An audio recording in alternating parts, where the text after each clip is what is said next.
Not all cork shoes can be called genuine cork shoelace. Today, let's take a look at the mysterious process of making real cork shoelace. In the first step of the process, we carefully select natural cork granules and mix them with latex in a precise ratio. Then, the blended material is poured into custom molds to enhance the durability of the shoelace. We lay a layer of jute on both the top and bottom of the cork. The top layer is covered with full-bud leather, which has excellent moisture absorption and sweat-wicking properties, making it a perfect match even for those with sweaty feet. Once everything is in place, the shoelace are formed in one go through a pressing process.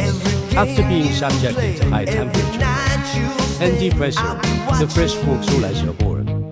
Next, it's time for manual work.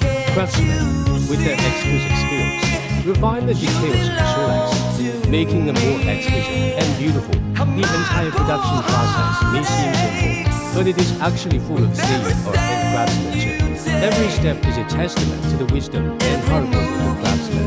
Only with genuine materials can we create outstanding quality.